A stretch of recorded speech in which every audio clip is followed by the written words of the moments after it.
I gotta be honest with you. I want to say hello, everybody from Models of Pride. It is so great to be here today, and thank you so much for all that you do. I was a little intimidated when they asked me to come and to speak today because I thought they had actually said runway Models of Pride, and so I've been dieting and drinking 8 glasses of water a day. And I was so relieved when I realized that I was here with my people. And I'm so thrilled to be here. Now, they asked me to come out here. I know this is the entertainment hour, and I don't know how entertaining I'm going to be until we get to the Q&A section of this, because how entertaining I am is going to depend on how entertaining your questions are. So, I'm an open book, so you get to ask me anything, and I get to answer as I choose. But they asked me to quickly tell you my story, because my story is one that is probably going to be felt pretty much within a lot of your lives, which is that when I was 3 years old, I was already dressing in my father's t-shirts and belting them, and I was doing Anita from West Side Story, and I knew all the lyrics, and I was only 3. And my father picked me up one day, and I was crying, and he said, "What's wrong with me? What's wrong?" And I said, "Daddy, I want to be a girl." And my 25-year-old father did not know what to do, and he turned to my mother. My parents were both incredibly sweet, very liberal. They were non-judgmental, but they didn't know what to do. I was in crisis. I was hysterical. So they took me to a research program at UCLA, and they put me with a doctor who was specializing in sexual identity crises. And they put me with him, and then I proceeded to spend the next 2 years of my life sitting in this man's office twice a month in private sessions and twice a month in study groups, while my parents didn't know that what the man was trying to do was deprogram me, and would tell me every day, when I was in there, he'd say, "Do you want to be a girl?" And I would say, when I'm 3 years old, and I didn't know how to lie yet, and I said, "Yes." And he said, "That's bad and wrong, and if you ever say that, no one will ever love you, your parents will never love you, and you will never have any friends." Well, that only caused self-esteem issues for the rest of my fucking life. So, I and my parents absolutely love me. My parents and I have talked about this. They are horrified. They were mortified. They had no idea. And I think my mother believes actually in the end she found out that this guy was gay. Because he hit on my father! So that's that part. So anyway, I grew up kind of blacked out. I had girlfriends through high school and junior high, and then I stopped having girlfriends, and I had boyfriends. And oh yes, I did. And by the way, congratulate me, because now I am engaged. To the most wonderful man in the world.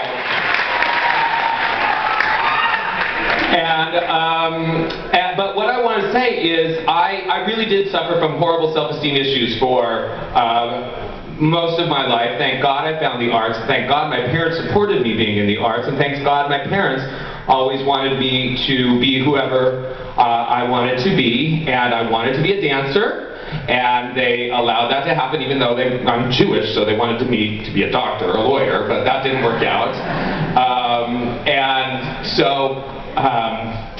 I was a dancer, and then I wasn't getting jobs because I was really awkward looking, but I was in a community where being gay was extremely accepted.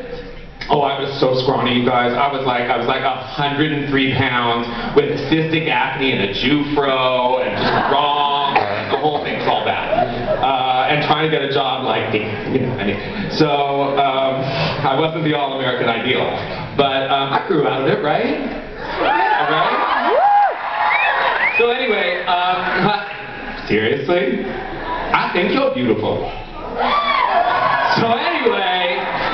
So then I was dancing, and I happened to be in somebody's office, and I believed in myself. I believed that I was a really good dancer because that was fundamentally who I thought I was. And I was in an office complaining about not getting jobs, and no joke, literally somebody burst open the doors and said, "Oh my God, we lost our choreographer. Does anybody know a choreographer?" And I, who had never choreographed before, went, "I'm a choreographer!" and I had, yes, this is true, I had just danced in music videos and American Music Awards for Janet Jackson and Paula Abdul. So that's how old I am. And so they said, "You have to meet the director." And he said, "Who have you worked with?" And I said, "Janet Jackson and Paula Abdul." Like I choreographed all their shit. So he said, "You're hired." And I went in there, and just so you know, I was great to work with because I wanted to work so well, and I wanted to learn, and I wanted to be a part of the crew, and I trusted myself enough. And by the way, for the first 5 years I was doing that, I was terrible at it, but I was great to work with. So I got job after job after job because I was a supportive, wonderful team player. And that's what Models of Pride is all about, is about learning how to create a community that knows how to work together and move beyond where you ever believed you could be. And that is exactly what happened to me. After I choreographed that job, I never stopped choreographing for a while. Suddenly, I had an opportunity to direct. I paid for my own short film. I was going to put a down payment on a little house. Instead, I used that money, and I went, you know what, I'm going to direct a short film. I did it with all my friends. It was like an old movie where it was like, let's do a show in the barn, and I'm a painter, and it's going to be terrific, you know. And we got all my friends, and I did this big sort of short film, and my producer, without telling me, submitted it to the Sundance Film Festival. It got in, I got some notoriety, and right after that, I did my first film, The Wedding Planner, with Jennifer Lopez and Matthew McConaughey. When people have accused me in the past of going like, "You're a gay filmmaker, why aren't you making gay films?" I'm like, have you ever seen Jennifer Lopez's hair in The Wedding Planner? That is the gayest shit you've ever seen. So, anyway, I went on to do that. In the last 12 years, I've produced over 20 films and directed 8, and Hairspray, a lot to remember. I produced the Oscars. I'm on a TV show called So You Think You Can Dance, and I have nothing left that I want to do other than to please myself. I have nothing left to prove. From a boy who was shattered by people telling him that if he was who he said he was, no one would ever love him. Fuck you!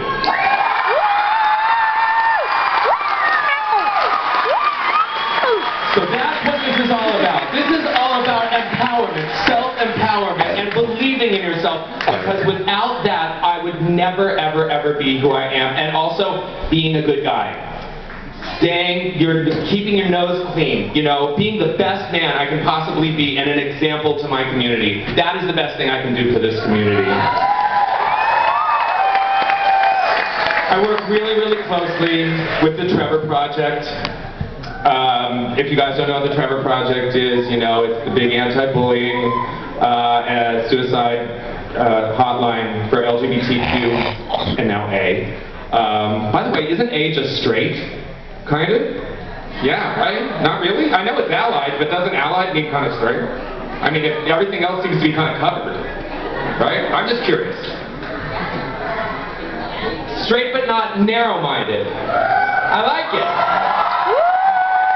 Straight but not narrow-minded. I like that. And by narrow-minded, do you mean slim? No, so, one of the things that's the most important thing in the world for me is with everything that's going on with the cyber world. I grew up in a world where there was no such thing as cyber. And with bullying what it is, I will not stop my crusade until there is actual legislation passed that dictates some punitive action within the school system for bullying. It is absolutely unacceptable, and I will not stop until there is zero tolerance. Zero tolerance. So, now, I didn't mean to get preachy. They asked me to tell you my story. I did. So now I guess we're going to just open it up for a little short Q&A. So lights are coming up and people are going to run around and anybody can ask me anything they want except about my sex life. Right? Okay, I'm kidding. You can ask me about my sex life. No. Okay. let's get some questions.